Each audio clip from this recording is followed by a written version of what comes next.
Anda kembali menyaksikan News Pagi, pemirsa. Seorang dokter muda di Palembang, Sumatera Selatan jadi korban penganiayaan dan videonya viral di media sosial. Korban dianiaya oleh sopir dari orang tua mahasiswi kedokteran yang tidak terima anaknya dijadwalkan untuk piket selama libur akhir tahun. Kami sudah baik-baik.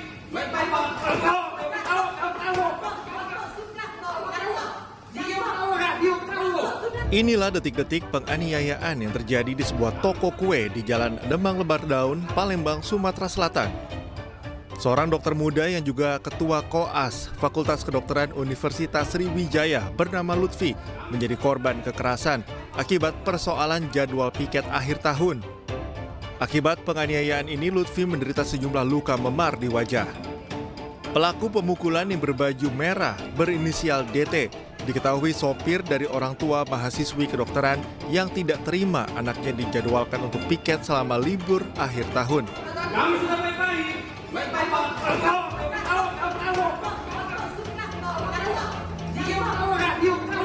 Diketahui mahasiswi Fakultas Kedokteran Unsri yang tak terima dengan jadwal piket itu adalah Lady Aurelia Pramesti yang kemudian melapor ke ibunya. Peristiwa ini pun menjadi sorotan publik setelah video pemukulan tersebut viral di media sosial. Dari Palembang, Sumatera Selatan, Tim Liputan iNews melaporkan. Usai viral perkelahian dokter koas dengan sopir dokter koas lain di toko kue di Palembang, Sumatera Selatan, Dekan Fakultas Universitas Sriwijaya menyayangkan peristiwa yang melibatkan mahasiswa didiknya. Ya, pihak fakultas akan menindak tegas atas kejadian tersebut.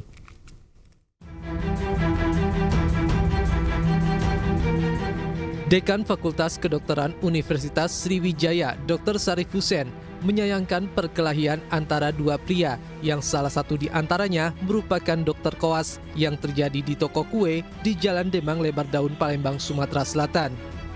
Kedua pria yang berkelahi salah satunya merupakan peserta didik Fakultas Kedokteran Universitas Sriwijaya dalam program profesi dokter dengan pendidikan utama di Rumah Sakit Siti Fatimah bernama Muhammad Lutfi. Muhammad Lutfi dianiaya oleh sopir dokter koas Lady Aurelia Pramesti terkait jadwal jaga di libur Nataru. Usai mendapat laporan perkelahian, pihak fakultas langsung mengadakan rapat koordinasi untuk meminta pada rektor memproses insiden tersebut. Setelah kami menerima laporan tersebut pada hari kemarin, telah juga kami lakukan, telah kami dapatkan kronologi alur cerita yang sebenarnya terjadi dari laporan baik dari saksi anak-anak kami yang ada di tempat kejadian. Setelah itu kami lapor ke rektor, ya, dan kami bersurat pada pagi hari ini juga, ya, kami meminta kepada rektor proses yang semestinya. Sementara Divisi Humas Rumah Sakit Siti Fatimah menjelaskan jika perkelahian terjadi saat kedua dokter koas tersebut berada di luar jam tugas. Jadi memang kita membenarkan bahwa kita menjadi lahan saat ini, menjadi lahan praktek mereka profesi dokter atas kedua mahasiswa tersebut, koas tersebut. Tetapi untuk masalah kejadian tersebut itu di luar tanggung jawab Siti Fatimah. Karena satu, pertama memang kejadian di luar lahan RSUD Siti Fatimah. Kedua, masalah yang menjadi pemicu di dalam hal ini itu memang betul diatur oleh anak-anak sendiri.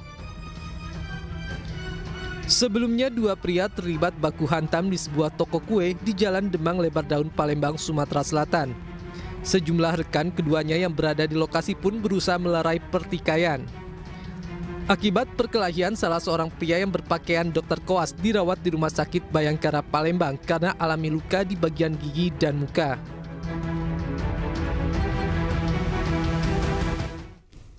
Pelaku penganiayaan terhadap dokter koas di Palembang, Sumatera Selatan dilaporkan ke polisi. Pelaku kini diperiksa di Polda Sumatera Selatan. Didampingi tim kuasa hukumnya, terlapor kasus penganiayaan dokter koas di Palembang memenuhi panggilan Polda Sumatera Selatan. Pria berinisial DT diperiksa Subdit 3 di Treskrimum Polda Sumatera Selatan usai dilaporkan korban. Terlapor diduga merupakan sopir dari keluarga dokter koas lainnya. Selain terlapor, polisi juga telah meminta keterangan dari sejumlah saksi.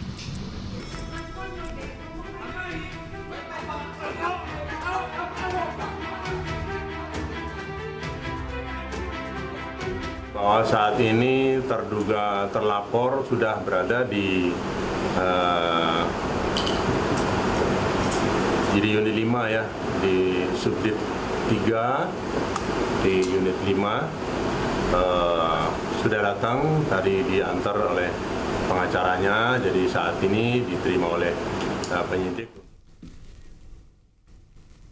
Pemirsa, Direktorat Jenderal Imigrasi Kementerian Imigrasi dan Pemasyarakatan menangkap 12 orang perempuan warga negara asing asal Vietnam. Mereka diamankan dan akan dideportasi karena diduga menjadi pekerja seks komersial di daerah Muara Karang, Jakarta Utara.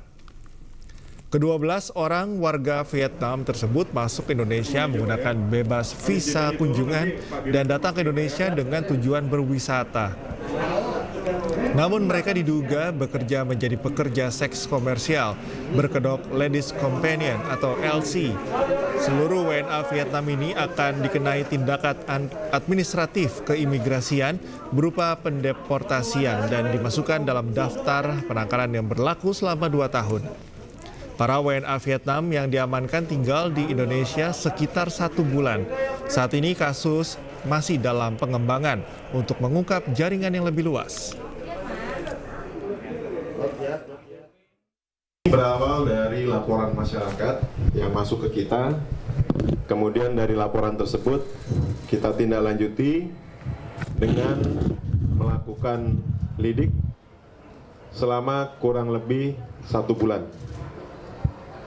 Dari hasil tersebut kemudian kemarin kita melakukan penindakan di TKP dan ternyata benar ditemukan ada 12 warga negara Vietnam yang melakukan kegiatan menjadi pekerja seks komersil. Pemirsa, aksi pencurian sepeda motor semakin marak terjadi di sejumlah daerah. Ya, di Duren Sawit, Jakarta Timur, CCTV merekam aksi seorang pemuda yang gagal mencuri motor incarannya. Sementara di Kabupaten Bogor, Jawa Barat, komplotan pencuri motor kocar-kacir usai diteriaki maling oleh emak-emak.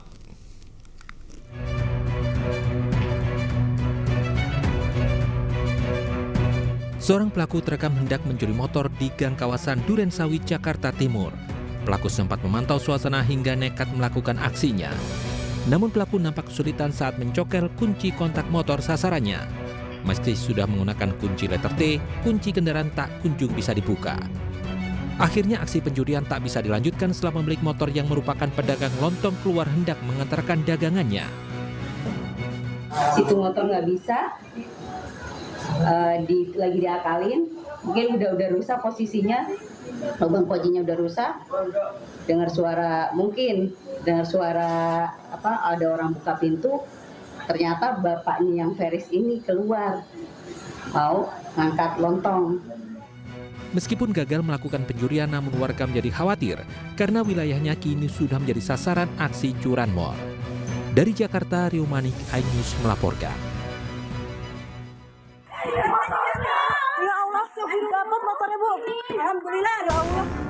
Dari video amatir warga tampak emak-emak menaiki sepeda motor yang nyaris dicuri, sedangkan motor milik pelaku tergeletak di tanah ditinggal kabur. Kejadian di Desa Cicadas, Kecamatan Gunung Putri, Kabupaten Bogor, Jawa Barat ini viral di media sosial. Sebelumnya, 2 pelaku menjebol kunci sepeda motor di sebuah kontrakan. Namun saat motor dibawa kabur sekitar 100 meter, pelaku kepergok korban yang mengejar sambil berteriak maling. Ketika berada di gang, motor yang dikendarai pelaku mogok diduga kehabisan bensin. Para pelaku yang panik memilih meninggalkan motornya dan motor milik korban. 100 meter dari lokasi, pelaku sudah membawa sepeda motor. Ternyata sepeda motor yang digunakan oleh pelaku mogok. Kemudian sehingga pada kesempatan itu korban yang mengetahui motornya hilang mencoba mencari, mengejar dan melihat pelaku, kemudian berteriak. Untuk penyelidikan lebih lanjut, motor milik pelaku dan korban dibawa ke kantor Polsek Gunung Putri. Dari Kabupaten Bogor, Jawa Barat, Cahyat Supriyatna, iNews melaporkan. Dua pelaku spesialis jambret perhiasan anak yang kerap beroperasi di wilayah Kabupaten Bekasi, Jawa Barat dibekuk satuan anggota Resmo Polres Metro Bekasi. Dalam melancarkan aksinya, kedua pelaku kerap mengincar perhiasan yang dipakai oleh anak-anak yang sedang bermain.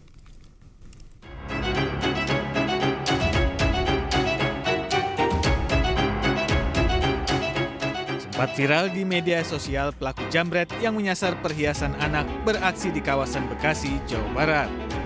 Aksi kejahatan ini sangat meresahkan warga karena korbannya anak-anak yang sedang bermain. Setelah penyelidikan, polisi akhirnya menangkap dua pelaku jambret di sebuah rumah di Babelan, Bekasi. Selain menangkap kedua pelaku, petugas juga menyita barang bukti diantaranya perhiasan hasil rampasan dan sepeda motor yang digunakan para pelaku dalam menjalankan aksinya.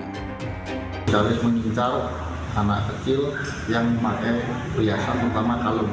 Jadi mereka jalan menggunakan motornya, kemudian kalau melihat ada anak kecil menggunakan perhiasan, langsung dia ambil atau ditarik. Hal ini juga menyebabkan luka kepada para korbannya sendiri.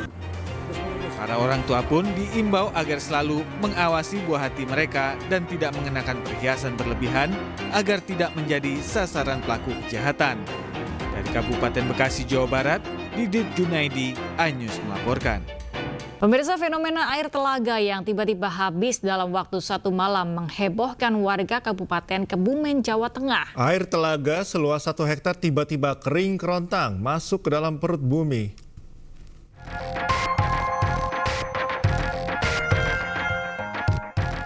Air telaga Blembeng di Desa Watuklir, Kecamatan Ayah, Kebumen, tiba-tiba kering akibat tersedot ke dalam lubang berdiameter 20 meter dengan kedalaman 12 meter. Kejadian habisnya air telaga sempat menghebohkan warga Kebumen. Saat air telaga tiba-tiba hilang, tidak ada warga yang mengetahui. Namun warga sempat mendengar suara keras pada malam kejadian.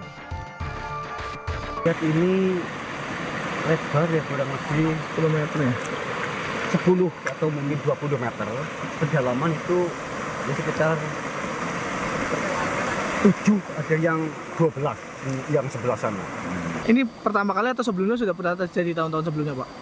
Sebelumnya sudah terjadi, tapi tidak seperti sekarang. Karena sekarang kan amblas. Yang sebelumnya itu tidak pernah amblas seperti ini, hanya mentok di pondasi itu. Baru pertama lihat ini, Pak, seumur umur ya? Iya. Kalau dari warga sendiri, Pak, ada kekhawatiran nggak terkait adanya fenomena alam ini? Ya, kekhawatiran sih ada. Cuman kan ini udah aslinya dari dulu emang saluran air ini memang udah ada dari dulu sih. Jadi khawatir sih nggak begitu, soalnya kembali ke asal semula gitu. Ini juga jauh dari pemukiman ya, Pak? Iya, jauh.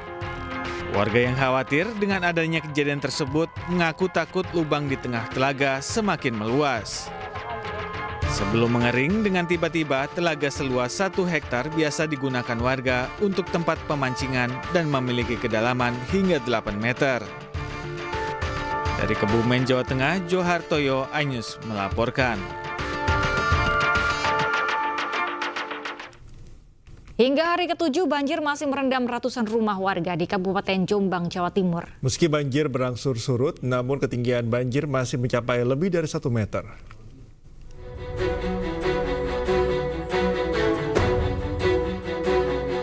Jumat pagi, banjir masih merendam ratusan rumah warga di 2 desa di Jombang, Jawa Timur, yaitu Desa Jombok dan Desa Blimbing, Kecamatan Kesamben. Meski berangsur surut, namun genangan air di Desa Jombok masih setinggi 1,5 meter.